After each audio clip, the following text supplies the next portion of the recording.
Vamos a comenzar hoy, el estudio de hoy. Vamos a continuar el estudio de la semana pasada, que lo habíamos dividido en dos partes. Hoy ya lo vamos a terminar. Pero antes de empezar, vamos a cantar una canción. Vamos a cantar una alabanza. Es un poco viejita, espero que la conozcan. Muy seguramente sí la van a conocer. Grande y maravillosas son tus obras, Señor Dios Todopoderoso. Justos y verdaderos son tus caminos, Rey de los santos, Rey de los santos, Rey de los santos.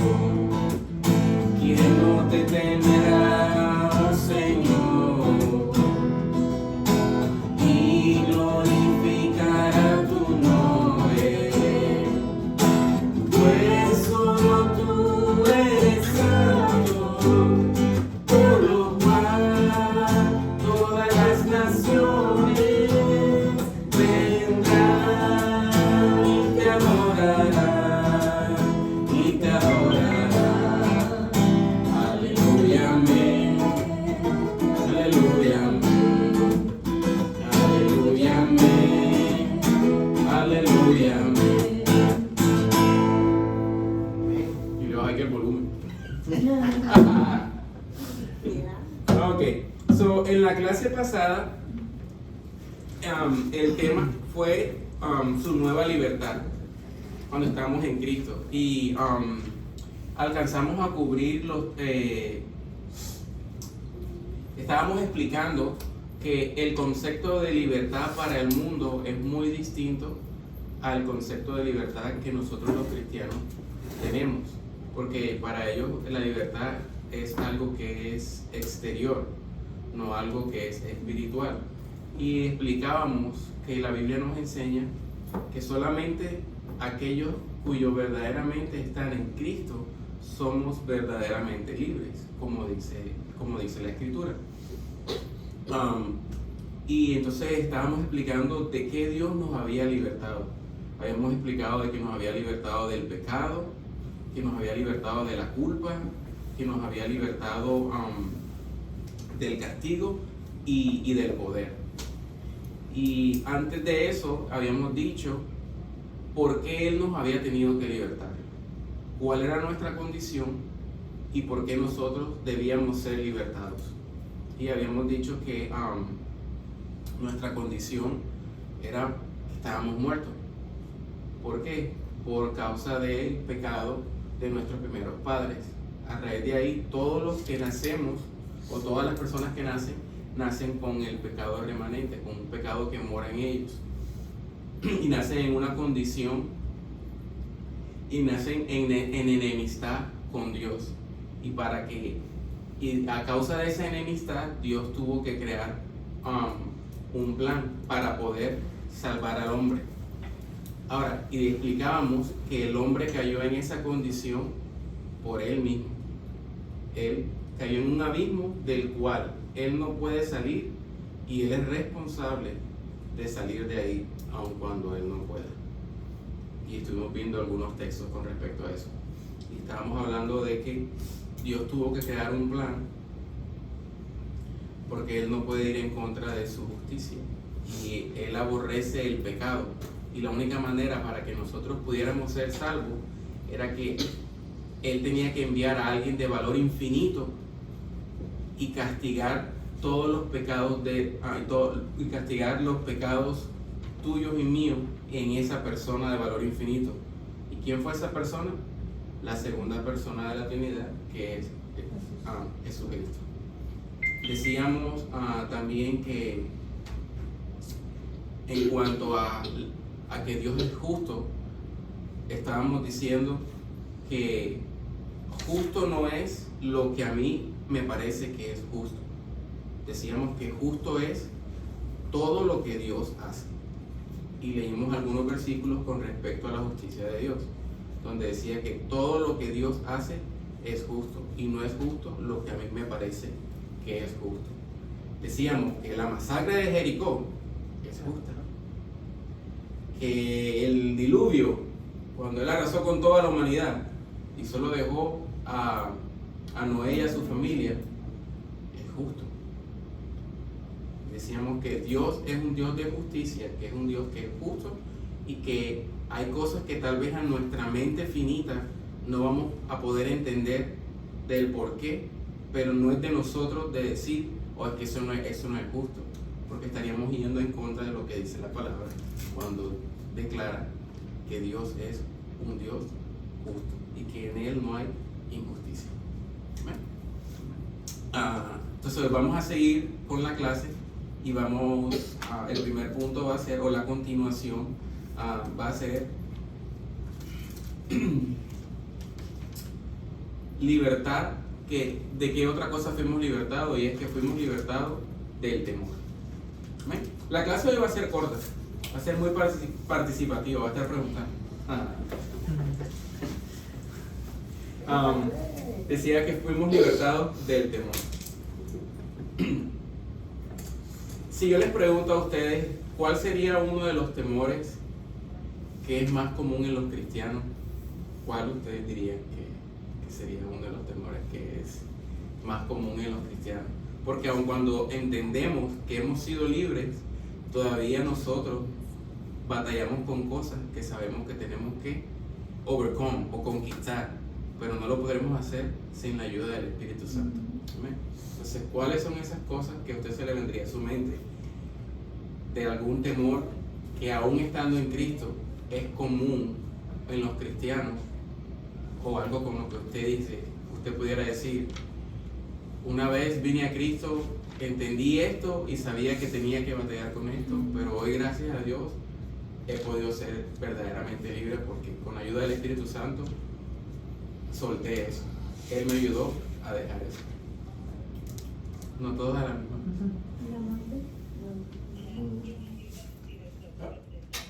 Let me put the value now because I couldn't hear. De la muerte, ya. Suri dijo de la muerte. De la muerte. Yo diría que la muerte. Y yo en lo personal le puedo decir que por mucho tiempo, aun cuando ya era cristiano, yo le tenía miedo a morir. Y tal vez yo pensaba, no, en Johanna, en la niña, o antes de la niña también. Pero debemos entender que para nosotros, como dice la Biblia, el morir es ganancia. Y debería ser el anhelo de debería ser nuestro anhelo querer estar en aquel lado y no estar aferrados a este. Ahora, con esto no quiero ser fatalista, ni estoy diciendo que yo tengo que desear morirme o que cuando salga de aquí me caiga el palo ese encima y que no es eso. Pero sí descansar en que si morimos sabemos a dónde vamos a ir y que vamos a ir a un mejor lugar. Amén. Que vamos a ir a un mejor lugar. Y también descansar en qué? En que nuestros días en esta tierra están contados. Nosotros no vamos a vivir ni un día más ni uno menos. Vamos a vivir los días que Dios decretó desde el comienzo que cada uno de nosotros íbamos a vivir. Amén. Amén. Quizás también hay el temor a que, que algunas promesas se cumplen y otras no. ¿Cuándo es el tiempo? ¿Por qué tardas tanto? Porque hay gente pidiendo años, ¿sí? O no es su tiempo, o es un no. Y uno dice, pero ¿cómo así hiciera esto? Llevarme la contraria también. Amén. Entonces debemos entender que como cristianos hemos sido verdaderamente libres del temor y de lo que los demás pudieran hacernos. Su vida y mi vida está bajo el cuidado de Dios, como lo dije anteriormente. Mira cómo dice Colosenses 3:3. Vamos a ir a Colosenses 3:3. Ya no lo tiene. Hey, está cheating ahí. Hay que esperar. No hagas cheating, te estoy viendo. Te voy a poner a mirar para la pared.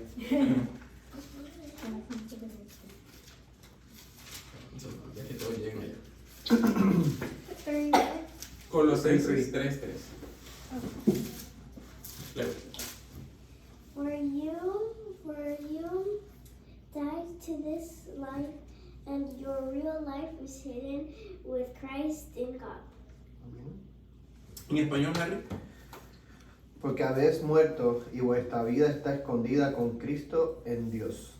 Amén. So, nuestra vida, podemos ver en este texto que nuestra vida está guardada y segura en Cristo. Amén. Amén. Amén. Y Pablo nos exhorta a no ser engañados y juzgados por otros. Más bien nos anima porque habiendo muerto en Cristo, estamos vivos y seguros en Él. Dice Romanos 8:31. Lo pueden leer.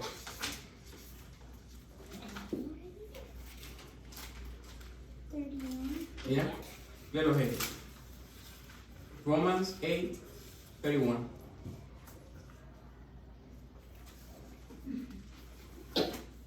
What then shall we say to these things? If God is for us, who can be? Entonces, si Dios es por nosotros, ¿quién contra nosotros? Así que debemos ser libres del temor. Decía el estudio que somos libres de la hechicería, del mal de ojo, de supersticiones y del temor de la mala suerte. Hay muchos cristianos que todavía hoy en día creen en la suerte. No necesitamos ni usar medallones, ni fetiches, ni magia, ni poner un vaso de agua enfrente de una foto, o ponerle a su hijo un talismán en la muñeca o en el cuello, tener una imagen del ángel de la guarda, ni cualquier otra imagen para que usted sea protegido. Dios no se agrada si usted confía en estas cosas. Él promete protegernos. Amén. Cuando leía esto me acordaba porque hubo un tiempo en que yo tuve anemia cuando tenía como 13, 14 años, y me mandaron a vivir con mi tía porque mi mamá trabajaba en ese entonces, y yo viví un año con mi tía por causa de la anemia, para que ella me pudiera cuidar, que me tomara las pastillas y todas estas cosas. Y anemia, ¿cómo se dice anemia en inglés? Anemia. Después te explico que es una enfermedad.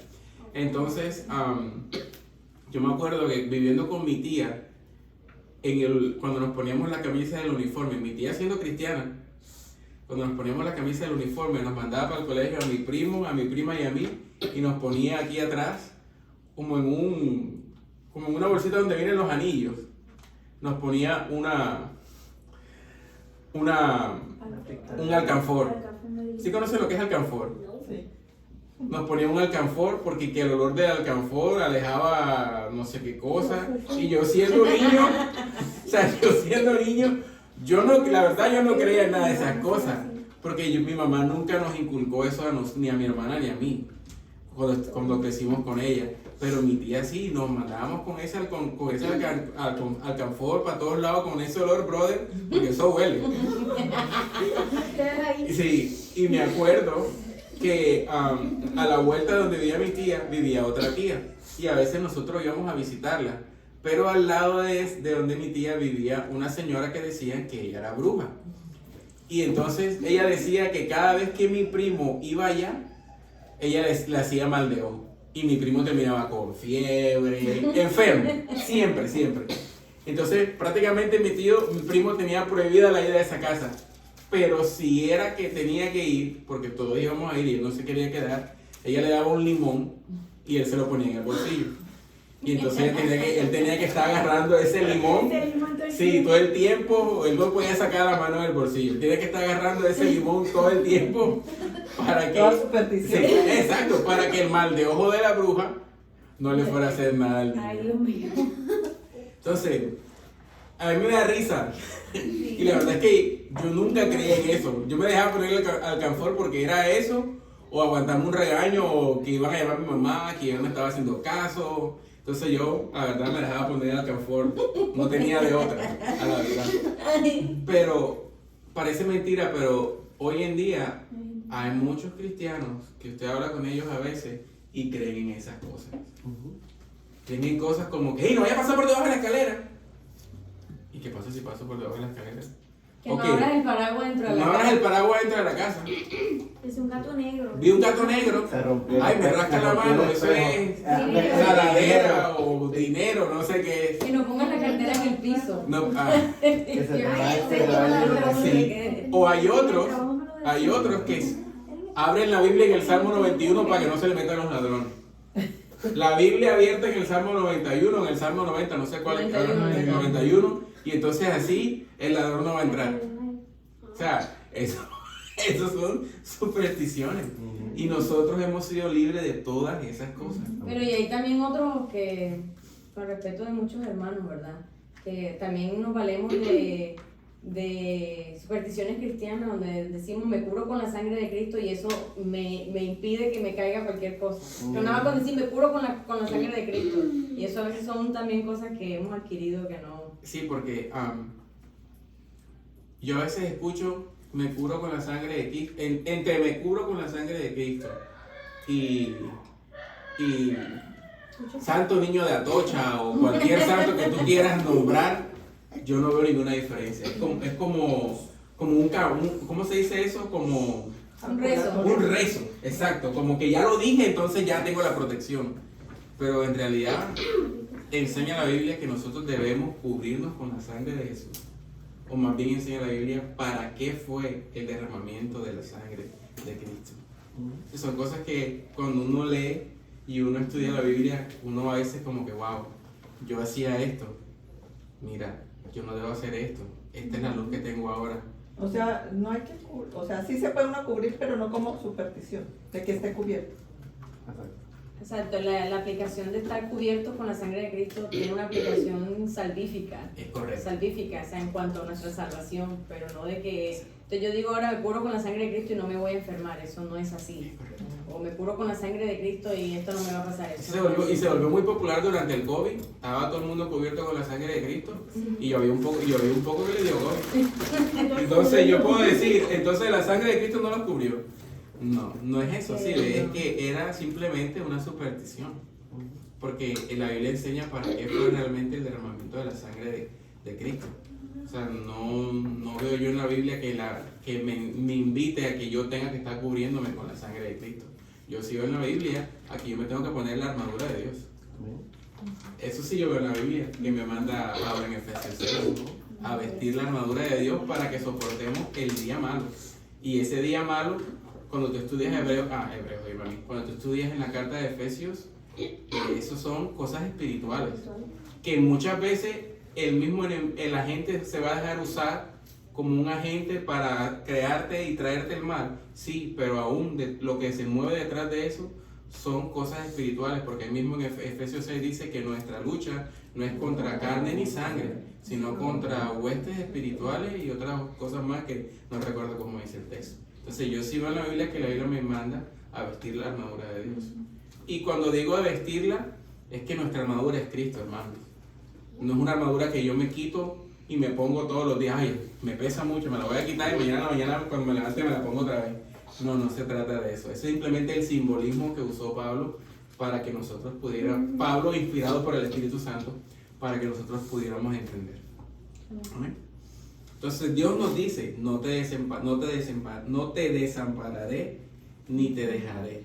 De manera que podemos decir confiadamente, el Señor es mi ayudador, no temeré lo que me pueda hacer el hombre. Otro versículo dice, porque mayor es el que está en vosotros que el que está en el mundo. Así que la única manera de vivir libres de temor es comprender que Dios nos ama infinitamente. Ese amor es lo que hace que Él solo busque el bien para nuestra vida, aunque muchas veces nosotros no podamos entenderlo. Dice la Biblia, vamos a leerlo ahora, vamos a ir a Primera de Juan, vamos a leer el versículo 4, el versículo 8, el 16 y el 18. Primera de Juan. Primera de Juan, y vamos a leer en el capítulo 4, vamos a leer los versículos 8, 16 y 18. El perfecto amor echa fuera el temor. Y cuando no hemos entendido esta verdad, viviremos presos de los temores que mencioné arriba. Primera Juan. 4. 4. O 4:8. Entonces, lee primera de Juan 4:8, ¿cómo dice? El que no ama no ha conocido a Dios, porque Dios es amor. Dice Dios es amor. ¿Cómo dice el 16? Y nosotros hemos conocido y creído el amor que Dios tiene para con nosotros. Dios es amor, y el que permanece en amor permanece en Dios y Dios en él. ¿Hasta dónde leíste el de 18? No, el 16. Ah, ok. ¿Y el 18 cómo dice? En el amor no hay temor. No hay temor, sino que el perfecto amor echa fuera el temor, porque Amén. el temor lleva en sí castigo. Entonces dice, Dios es amor. Dice que nosotros hemos llegado a conocer y hemos creído en el amor que Dios tiene para nosotros. Y dice que Dios es amor y que Él permanece en amor. Y el que permanece en amor permanece en Dios y Dios permanece en Él. Entonces, hay 3 verdades aquí, hermanos. La primera es que Dios es amor. No solo lo siente o experimenta, es que es su misma esencia, porque el amor es uno de sus atributos. El segundo es que Dios nos ama con amor perfecto. Eso quiere decir que su amor no está sujeto a emociones cambiantes, porque Él es eterno y Él es inmutable. Así que tenemos que poner, y el tercero es que tenemos que poner nuestra confianza en su amor. Entonces, ¿qué vemos aquí? Que las 2 primeras verdades tienen que ver con Dios. La tercera tiene que ver con nosotros. Somos llamados a creer en el amor de Dios. Y tal vez lo podremos escuchar de cientos de predicadores y los podremos leer en los libros y lo podremos leer hasta en la misma Biblia. Pero si no creemos en nuestro corazón que Dios nos ama, de nada valdrá saberlo. La única manera de vivir libres de temor es comprender que Dios nos ama infinitamente. Amén. Dios usa todo para nuestro bien. Sí. Y puedes estar pensando ahora, no sé, cuánta gente que tú dices que tiene, que ama mucho a Dios y que tienen una fe increíble, cómo les suceden cosas duras y difíciles o cosas malas. O cómo entonces explicaríamos si Dios nos ama y yo veo que pasan tales cosas con cristianos, cómo explicaríamos al versículo que vamos a ir ahora, que es Romanos 8:28. Romans 8:28.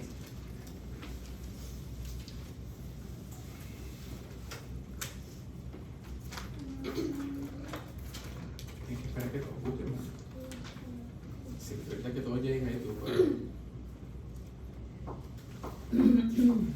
Romans 8:28. Yes. Leo. ¿Están todos ahí? Yes. ¿Sí? Ok, leo. And we know that God causes everything to work together for the good of those who love God and are called according to His purpose for them. Leo en español, Tony. Y sabemos que para los que aman a Dios, todas las cosas cooperan para bien. Esto es, para los que son llamados conforme a su propósito. So, ¿qué puedo ver aquí? Que en su providencia Dios orquesta todos los acontecimientos de la vida del ser humano. A menudo podemos ver muchas veces que este pasaje se malinterpreta. Pablo no dice que todo lo que nos sucede será bueno, lindo o fácil. Lo que el apóstol dice es que Dios usará todo lo que suceda para nuestro bien. ¿Para lograr qué? Su propósito en nuestra vida. ¿Y cuál es su propósito? Su voluntad agradable y perfecta, que es llevarnos a ser como ¿quién? Como Cristo. Eso es justo lo que dice el versículo que sigue. ¿Lo pueden leer? El 29. 29. Ujú. For those whom He foreknew, He also predestined to be conformed to the image of the Son, in order that he might be the firstborn among many brothers. ¿Léelo en español? Porque a los que antes conoció, también los predestinó para que fuesen hechos conformes a la imagen de su Hijo, para que Él sea el primogénito entre muchos hermanos. ¿Cuál sería su interpretación simple y llana solamente leyendo el texto?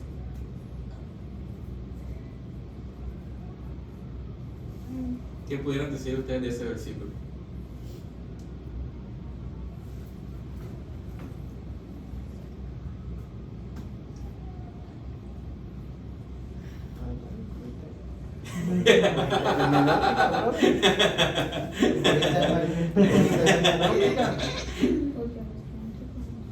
Que fuimos hechos a su imagen y semejanza. Somos coherederos. Bueno, hay muchas cosas en ese versículo, hay de todo. No sabemos. Léelo otra vez. Porque a los que antes conoció, también los predestinó para que fuesen hechos conformes a la imagen de su Hijo, para que Él sea el primogénito entre muchos hermanos. ¿Para qué los predestinó?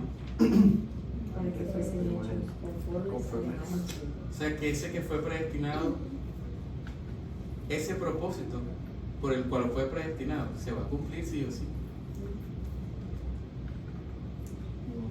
Y ese, cuando comienza ese versículo, porque a los que antes conoció, y ese conocer, De intimidad. exacto, no es como que Dios aprende algo, como que Dios no sabe algo y entonces ahora lo viene a conocer, no. Es un lenguaje que para nosotros tiene que escribirse así, para nosotros poderlo asimilar. Porque acuérdense que Dios vive fuera del tiempo.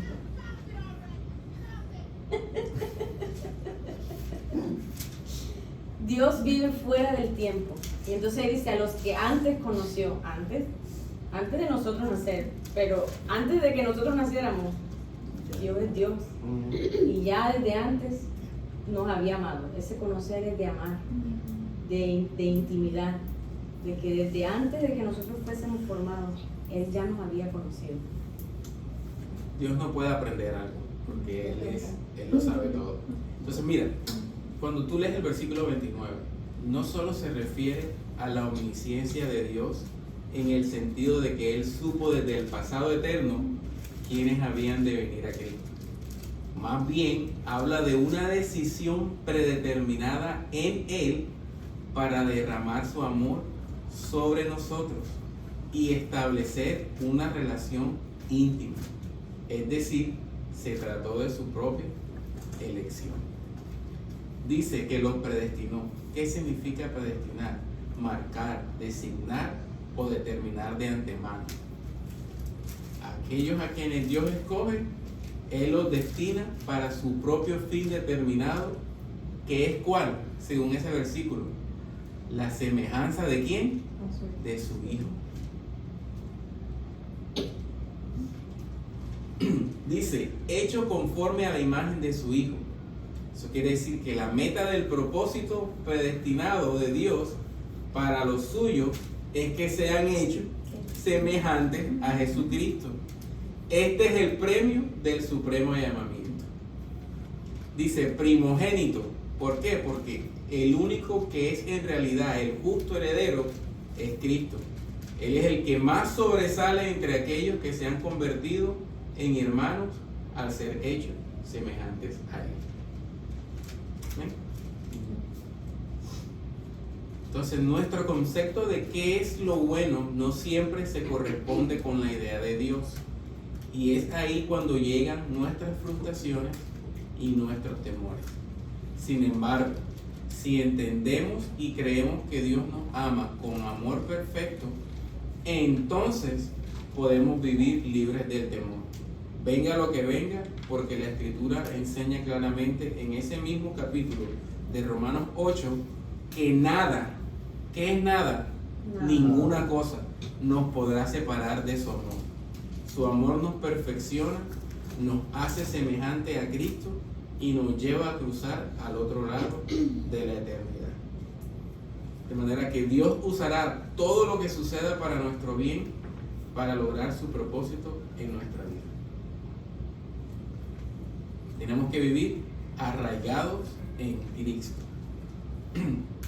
Así que si vives, si hoy hay algo que aún hay algo que a lo que tú le temes, o hay algo que lo que tú te sientes preso todavía, sabes que tienes que de soltar eso, nosotros debemos venir al Señor y pedirle que nos ayude a entender su amor por nosotros, a confiar en ese amor y a escondernos en Él.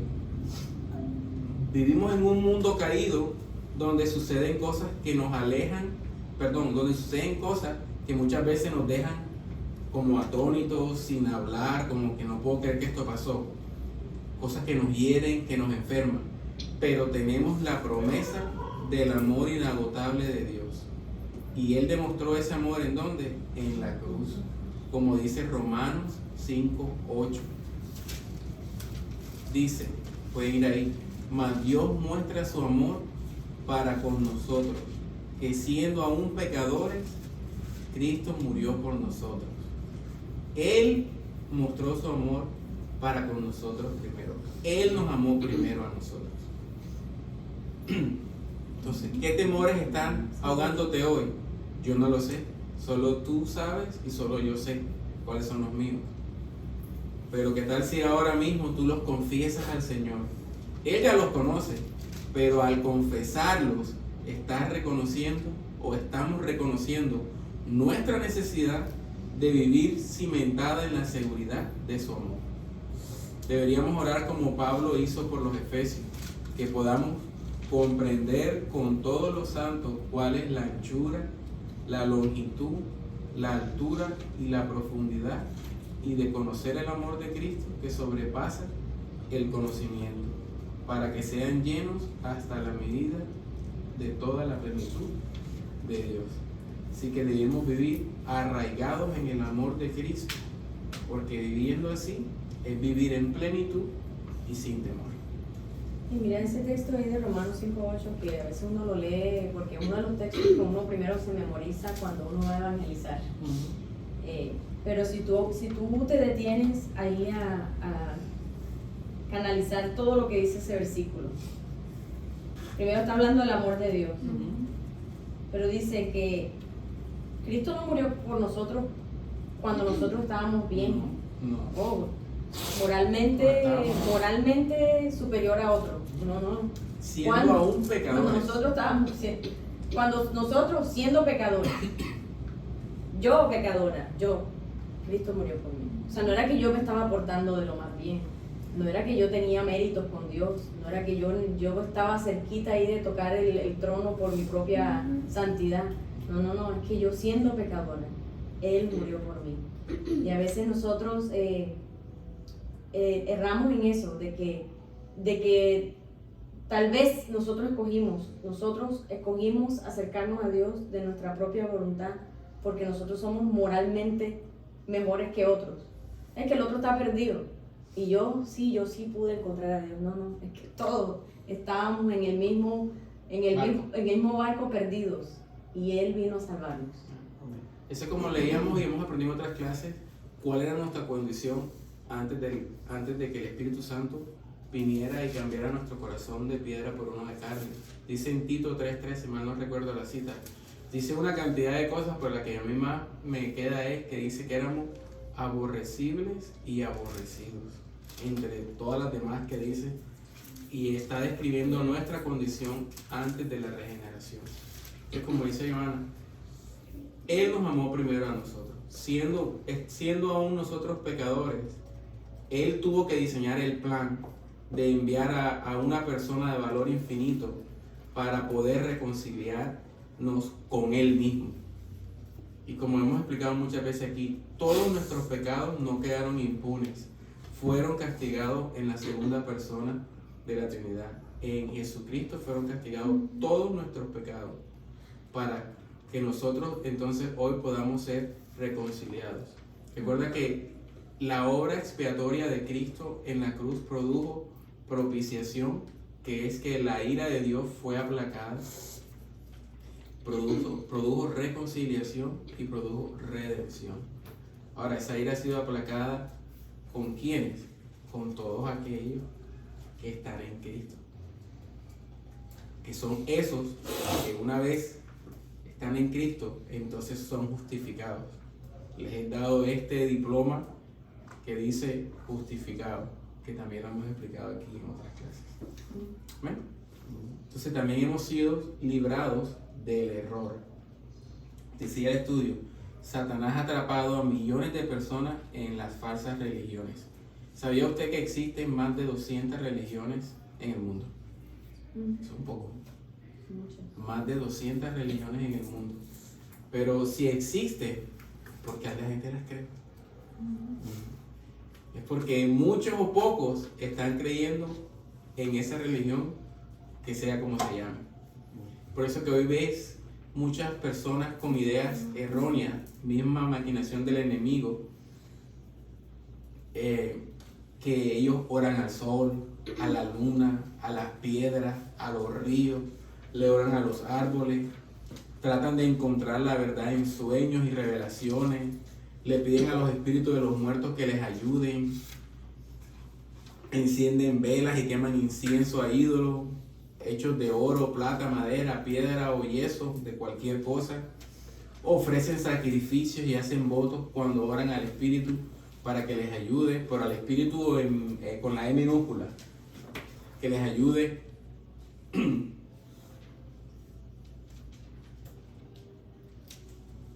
Tenemos que entender que como seres caídos en un mundo pecaminoso, nuestra verdadera oración será desviada y otras cosas han venido a sustituir el lugar que le corresponde a Dios. Y terminamos nosotros creando ídolos aparte de Dios. Tal vez estos ídolos no son como los que hizo el pueblo judío en medio del desierto. ¿Qué hicieron ellos? Un becerro, ¿cierto? Pero nuestros ídolos tienen la misma connotación. Aun cuando nosotros no estamos haciendo algo físico, no lo sé, a ver, tienen la misma connotación. Así que todo aquello que le roba a Dios nuestra total adoración, nuestra total devoción y nuestro primer amor es un ídolo. Incluso cosas que parecen piadosas pueden llegar a desplazar a Dios. Y todo lo que desplaza a Dios es un ídolo. Juan Calvino dijo, nosotros somos factorías perpetuas de ídolos y como creyentes debemos preguntarnos por qué hacemos tantos ídolos. Y vamos a leer Génesis 3:5.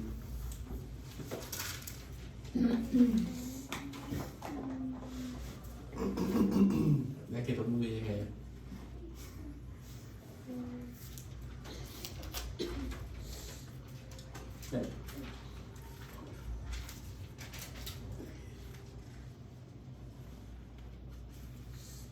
Génesis 3:5. God knows that your eyes will be open as soon as you eat it, and you will be like God, knowing both good and evil. ¿En español? Sino que sabe Dios que el día que comáis de él serán abiertos vuestros ojos y seréis como Dios, sabiendo el bien y el mal. Entonces la serpiente le dijo a Eva que Dios estaba mintiendo. Que Dios sabía que si ella comía de ese fruto, ella iba a conocer la diferencia entre el bien y el mal, ¿cierto? Ella iba a ser como ¿quién? Como Dios. Y esta es la misma astucia que Satanás usa contra nosotros. Cada uno de nosotros tenemos un ídolo muy grande. ¿Quién es? Yo. Nosotros mismos. El yo. Nosotros mismos. Alguien llamado Tim Keller explica que cada uno de nosotros tenemos ídolos profundos e ídolos superficiales que sirven a ese ídolo profundo que soy yo mismo. Y esto pasa de una manera inconsciente y es la razón por la que siempre estamos fabricando ídolos. Porque buscamos algo que llene lo que solo Dios puede llenar. De manera que el primer objeto que desplace a Dios no es externo, sino interno. Por eso Dios enfatiza tanto en su palabra, desde el Antiguo Testamento hasta los Evangelios, que el primer amor es nuestro Dios. Y que el primer mandamiento es que amar a Dios sobre todas las cosas. Porque Él sabe la lucha que tenemos en nuestro corazón. Él sabe que si fuera por nosotros mismos, en nuestras fuerzas, nos amaríamos más a nosotros mismos. Y por ese amor y ese deseo de satisfacción a nuestro yo, a nuestra carne, es de donde salen todos aquellos ídolos que desplazan a Dios. Que incluso pueden parecer buenos. Por ejemplo, el deseo de prepararnos, de tener una carrera, de poder volver y de progresar, no es malo. Pero si eso bueno ahora se convierte en un ídolo, está desplazando a Dios del lugar que a Él le corresponde.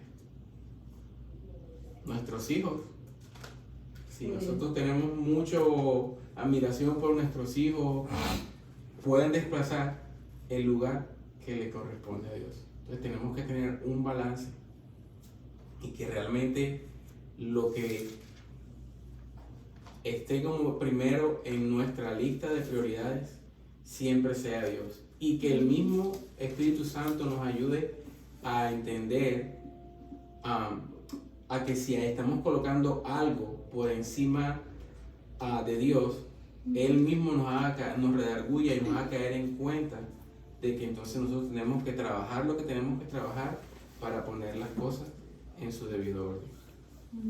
Amén. Mira cómo dice Salmo 135 del 15 al 18.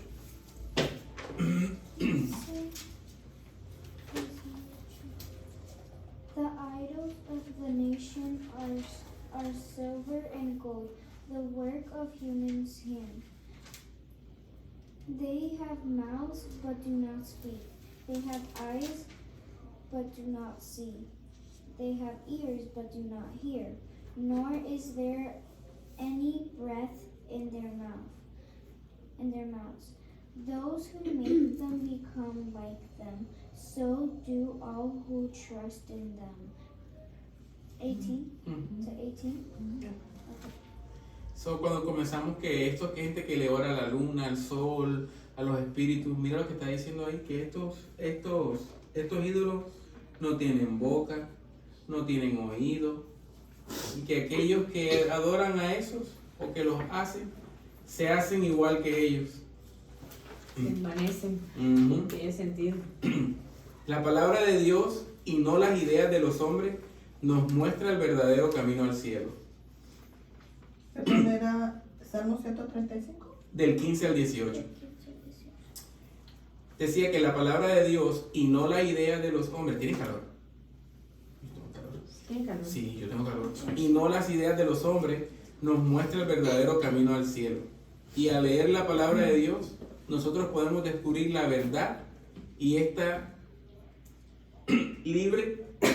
nos libre de estos errores. Mira cómo dijo Jesús a los judíos que habían creído en Él: si vosotros permaneciereis en mi palabra, seréis verdaderamente mis discípulos y conoceréis la verdad, y la verdad os hará libres. ¿Por qué? Porque la verdadera fe permanece y persevera en seguir las enseñanzas de Cristo, llevando a un verdadero discípulo, usted y yo, a someternos ¿a quién? A nuestro Señor, para parecernos más a Él. Dice, conoceréis la verdad. Eso quiere decir que un conocimiento real y espiritual de Cristo es realmente una persona verdaderamente libre. Mira cómo dice Dios: amarás al Señor con toda tu mente, con todo tu corazón y con todo tu ser. Si yo no estoy amando a Dios de esa manera, que no podemos, válgase, se entienda, porque no hay nadie que pueda amar a Dios de esta manera todos los días de su vida. Yo estoy desplazando este amor. Estoy desplazando esta devoción a algo más y voy a continuar por ese camino de perdición, alejándome sutilmente de Dios. De hecho, debemos tener mucho cuidado porque todos esos ídolos creados se alojan en mi mente y corazón, que es justamente donde el primer mandamiento me manda a amar a Dios.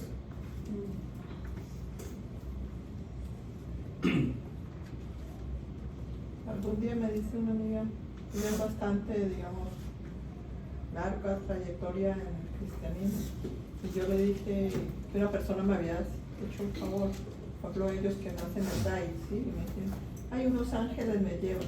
Me dijo que no, que nunca dijera que las personas son ángeles, porque el único que hay que darle la gloria y la honra es a Dios. Son personas buenas, algo así, pero no decirle es un ángel como para desviar el... No sé si está correcto. Sí, yo creo que... Dependiendo cómo ella lo no sé cómo... Es la connotación, entiendo yo, que es la connotación a la cual se puede llevar porque, por ejemplo, cuando No, tú puedes pero decir una ángel. persona bien buena, tú dices, es un ángel, pero no refiriéndose a esa connotación. Y puede ser el entendimiento de, ok, no, como quiera no le puedes llamar así porque realmente no es, el nombre ángel ya tiene su lugar aquí, no puede bajar. ¿Sabes que como sí, es como usando una metáfora de que una persona se está comportando de una manera que es para nuestro beneficio? Entonces uno puede decir así, en ese sentido, es lo que dice Harry, una connotación angelical, pero no es un ángel como tal, literal. En su vida antes de ser cristiano, ¿cuál sería un error que usted pudiera hoy testificar y compartir del cual Dios lo ha librado? Sí, porque bueno, Giovanna por lo menos, ella era católica. Yo tenía a la Virgen María por todos lados, brother. Bueno, pues vamos cogido de la mano, fíjate. Sí, ahí hay muchas cosas, si te pones a pensar ahí, sí. Se adoran mucho a santos y a muchas otras cosas que cuando entras aquí dices, wow. Pero incluso, por ejemplo, en mi caso, desde bien chico, aunque toda mi familia literalmente es católica, algo el Señor puso en mí que me incomodaba, por alguna razón, siempre me incomodaba. Por ejemplo, el yo tener que sentarme frente al sacerdote y decirle mis pecados porque él era la persona indicada. Pero si tenemos directa comunicación con él, ¿por qué tiene que ser este mediador? Y esa era una de las cosas que me inquietaron a mí de chico. Y sí, el ser librado de ver la verdad de que no tiene que haber esas otras cosas entre medio y tener esa comunicación.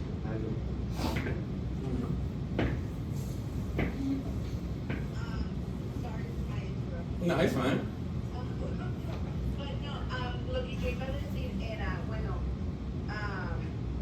being, worshiping false gods, having curiosity that allowed me to go so far to say that I, belong to a different religion, that when I became Muslim, that I was interested in Buddhism because of my curiosity, but I give thanks to God that He freed me from Amen. those things. Para darle un contexto a Ana, ella estando en nuestra iglesia se apartó y estuvo con musulmanes, envuelta en la religión musulmana también. Y acaba de decir también que budista.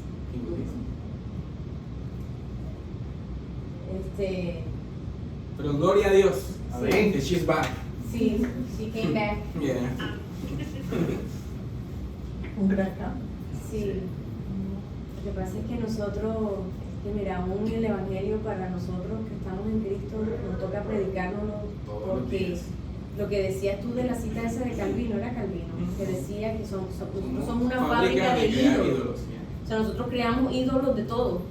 Y lo que decía Seba de que es verdad que cuando se nos da el mandamiento de amar a Dios con toda nuestra mente, con toda nuestra fuerza, con toda nuestra alma, con todo nuestro pensamiento, con todo, nosotros podemos decir, wow, yo puedo hacer mi mayor esfuerzo, pero 100% todo el día, todos los días, no logro, me quedo corta. Por eso a nosotros nos toca depender enteramente de la ayuda del Espíritu Santo para mantenernos ahí firmes. Sí, o sea, haciéndolo yo sola no lo puedo hacer, necesito a Dios. Por eso es que Dios vino a nuestro rescate. Pero mira, aún haciendo en el catolicismo, un catolicismo nominal, porque no era como que, pero en mí había el deseo de buscar a Dios. A mí mis papás no me decían ve a misa, pero yo iba porque yo tenía, era el Espíritu Santo inquietándome, tú sabes, poniendo algo en mí que decía, tú tienes que buscarme. Pero mira, aún estando en Cristo ya, dentro del Evangelio, de la verdad, también dentro se levantan cosas a nuestro alrededor que nos hacen temer hasta de nuestra propia salvación. O sea, como que yo estoy dependiendo, o sea, mi salvación depende de mí, de mi esfuerzo, y no de que el Señor me esté preservando. Y entonces, ¿sabes lo que es? Que uno se acuesta a dormir porque uno metió las patas, la embarró hasta que no puede embarrarte más, y pensar de que te vas a ir al infierno. Pero tú tienes un Espíritu Santo que te está ahí hablando a tu corazón y te está diciendo, sí, fallaste, y fallaste feísimo, pero yo estoy ahí contigo porque, caramba, si depende de mí, si nuestra salvación dependiera de nosotros, aún en un 1%, nos perderíamos. Y nosotros tenemos que darle la gloria a Dios, porque Él es el que nos tiene ahí agarrados. Porque si fuera por parte de nosotros, eso no es licencia para pecar, no, al contrario, yo lo que tengo que es que humillarme más delante de Dios, decirle, Señor, si tú no me ayudas, yo no voy a poder superar esto, yo no voy a poder superar esta debilidad, yo no voy a poder superar esto que está acabando, este pecado que me asedia. Si tú no me ayudas, yo no lo voy a poder hacer. O sea, tenemos que vivir en total dependencia del Espíritu de Dios. Esto no es en nuestra fuerza. Tú lees en Juan, en los Salmos, cuando Dios dice que Él preserva a los santos. ¿Quiénes son los santos? Nosotros los que estamos en Cristo. Si alguien está preservando algo, esa misma persona que te está preservando está proveyendo para que tú puedas perseverar. Tú perseveras porque alguien te está preservando. Esto me lo explicamos aquí cuando leíamos, creo que era en Juan 10, donde habla de las ovejas. Nadie la arrebatará de mi mano. Mi Padre que me la dio es más grande que todo. Exacto, o sea que nosotros si caminamos, si estamos hoy en Cristo, no es porque yo estoy agarrándole la mano a Dios, no, es porque Él me tiene agarrado de su mano. Como cuando yo voy a cruzar aquí, esta calle de aquí con Antonella, yo le agarro la mano a Antonella, ella no me agarra la mano a mí, porque así es como ella va a estar más segura. Así nos tiene a nosotros Dios. Él es el que nos tiene en su mano y nos tiene aferrados a nosotros mismos. Y también, ¿por qué no todas estas cosas son malas? Pues Dios las prohíbe. No vamos a ir a esa cita para poder avanzar. Dios prohíbe que nos hagamos dioses ajenos o hagamos imágenes. Eso está en Éxodo 20 del 3 al 5, usted lo puede ver después. Otra cosa de la cual hemos sido libertados es de la preocupación. Tenemos que entender que nuestro Padre Celestial nos ama y Él cuidará de nuestras necesidades. Así que debemos confiar en Él, echando toda vuestra ansiedad sobre Él, porque Él tiene cuidado de nosotros. Vamos a ir a 1 de Pedro 5:7 y luego vamos a ir a Mateo 6 del 31 al 33. Y ya estoy terminando. 1 de Pedro 5:7.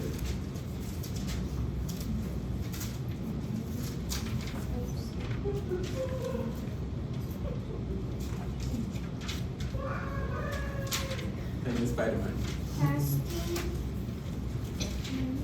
Para que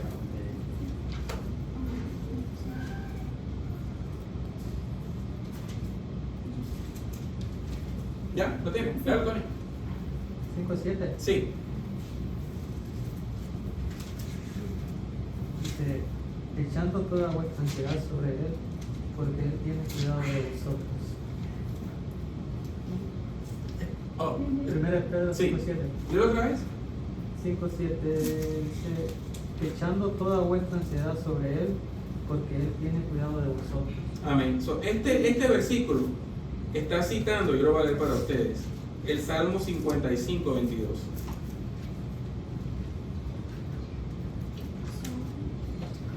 Que dice, echar sobre Jehová tu carga y Él te sustentará. No dejará para siempre caído al justo. Echando significa poner algo sobre otra cosa. Así que nosotros los cristianos debemos echar todo nuestro descontento, nuestro desánimo, nuestra desesperanza y sufrimiento en el Señor y confiar en Él. Que Él sabe lo que hace con la vida de cada uno de nosotros. Y también vemos aquí sumisión y humildad, lo cual es necesario para una vida cristiana victoriosa, la cual es la confianza en Dios. También dice la palabra de Dios, no os afanéis, pues, diciendo qué comeremos o beberemos o qué vestiremos. ¿Cierto? Dice, porque los gentiles buscan todas estas cosas, pero vuestro Padre Celestial sabe que tenéis necesidad de todas estas cosas, mas buscad primeramente el reino de Dios y su justicia, y todas esas cosas os serán añadidas. Mateo 6, del 31 al 33. Aunque el versículo 33 se refiere al campo de la salvación, por medio de la cual podrían disfrutar del completo cuidado y provisión de Dios una vez estamos en Él. Así que, ¿usted está preocupado por algo? Dígaselo a su Padre Celestial. Dele las gracias a Dios por oír su oración y por responder. Y por no responder también. La enfermedad trae preocupación y ansiedad a nuestra vida. Pero esta es solo otra clase de preocupación que podemos entregar a nuestro Padre Celestial. Jesucristo es el gran médico, es su mejor amigo, Él lo ama. Así como Él sanó a los enfermos cuando estaba aquí en la tierra, Él puede sanar a la gente hoy en respuesta a la oración, pero también no puede sanar a la gente el día de hoy. Tengamos mucho cuidado cuando hay enfermedades de exigirle cosas a Dios. No, debemos orar de que se haga su voluntad. Y su voluntad es lo mejor para nosotros. Aun si esa decisión que está en sus manos no es la que a nosotros nos agrada, nosotros debemos descansar en que lo que Él hace es lo mejor para nosotros, aun cuando nosotros no podamos entenderlo.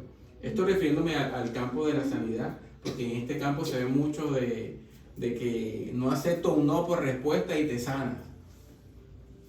Ven acá, ¿y quién soy yo para decirle al Señor que no acepto un no por respuesta y que Él tiene que sanar a Joan?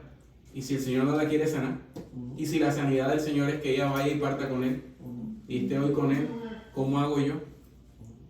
O sea, hay que tener mucho cuidado con esas cosas. Yo le decía al principio. Igual, volviendo ahí a Romanos 8, todas las cosas cooperan para el bien de aquellos que aman a Dios, aquellos que han sido llamados conforme a su propósito. O sea que aún esa enfermedad obra para el bien de aquellos que aman a Dios, aquellos que han sido llamados conforme a su propósito. O sea, mira, algo que yo he aprendido con un pastor que yo escucho mucho, que él dice, nosotros tenemos que tener una mente preparada para la aflicción. Una mente preparada para la aflicción. ¿Dónde qué? Donde sabemos que Dios en su soberanía puede hacer lo que Él quiere y nuestra confianza debe estar en Él, porque Él en su soberanía sabe lo que es mejor. Y cuando volvimos a Romanos, por eso yo explicaba que todas las cosas operan para bien para aquellos a los cuales Él ama, a los que aman al Señor. Pero es que a veces leemos que pensamos que todas las cosas son buenas cosas, ¿no? Pero es que todas las cosas incluyen cosas buenas, cosas no muy buenas, cosas malas y cosas muy malas. Son las pruebas. Lo cual son necesarias para nuestro crecimiento. Y volviendo a Romanos, para que la imagen de su Hijo Jesucristo sea formada en nosotros. Y haciendo alusión a lo que sea Johanna, de que tengamos una mente preparada para la aflicción. Tú lo puedes ver, no recuerdo ahora el Salmo, cuando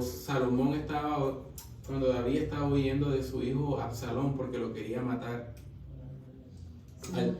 Tú puedes ver su aflicción, pero en el mismo Salmo tú puedes leer cómo él comenzó a autopredicarse, de que él sabía lo que Dios le había dicho, que él no iba a morir, y en eso descansó. Comenzó a autopredicarse y comenzó a orar al Señor. Y eso lo llevó, tú lees en el Salmo, si tú lo has leído alguna vez, tú dices que, y David vino y se acostó y se durmió. Y yo digo, oye, si yo sé que a mí alguien me está persiguiendo para matarme, créeme que lo que menos yo voy a hacer es acostarme y dormirme. Yo no voy a hacer eso. Pero la confianza que él tenía en Dios, una vez él había descansado en el Señor, trajo también paz a todos los que estaban con él en esa cueva. Y para terminar, libertad para el futuro. La libertad que tenemos es maravillosa, pero Dios tiene mucho más planeado para el futuro de nosotros. Jesús, el gran libertador, volverá a la tierra en busca de los que le pertenecen. En ese momento usted conocerá al fin la plena y gloriosa libertad de los hijos de Dios. Jesús nos llevará a su hogar celestial. Toda creación será libertada para siempre de la presencia y de los efectos del pecado. Leo para ustedes 1 Corintios 13:12. No lo tengo. 1 Corintios 13:12. Porque en parte conocemos como un espejo, en parte conocemos, pero algún día... estoy parafraseando y bien mal. Corinthians 13:12. Sí, 13:12 dice... Ahora vemos por espejo oscuramente, mas entonces veremos cara a cara. Ahora conozco en parte, pero entonces conoceré como fui conocido. Entonces Pablo coloca aquí la era presente en oposición a la venidera o futura. Ahora los cristianos conocemos parcialmente, pero entonces los cristianos conocerán perfectamente. Hasta que Jesús regrese para llevarnos a nuestro hogar, todavía tenemos batallas que conquistar. Habrán tentaciones y pruebas, pero no debemos renunciar a nuestra libertad, como nos lo dice Gálatas 5:1. Está pues firme en la libertad con que Cristo nos hizo libres, y no estéis otra vez sujetos al yugo de la esclavitud. Y con eso concluyo. Dice, está pues firme en la libertad con que Cristo nos hizo libres. ¿Usted está en Cristo? Usted es libre. Yo estoy en Cristo, soy libre. Y tenemos que andar firmes con esa libertad con que Cristo nos ha hecho libres. Amén. Hola, Antonio.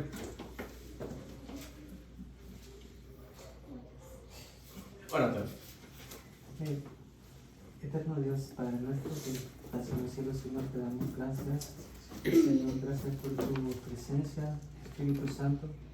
Gracias, Señor, porque tú nos has enseñado a que nuestro temor, Dios mío, tú lo vas a llenar con tu perfecto amor, Padre, la gloria. Señor, te pedimos, Padre, la gloria, que tú nos ayudes, Dios mío, a vencer tus temores para que vivamos, Señor, libre en ti. Padre, te pido, Señor, que tú nos ayudes a entender tu palabra esta noche y que la atesore en nuestros corazones para que así, Dios mío, la podamos llevar en nuestras vidas. Bien. Te lo pido, Señor, en el nombre de tu amado Jesucristo, de tu Santo Espíritu, Padre de la gloria. Amén.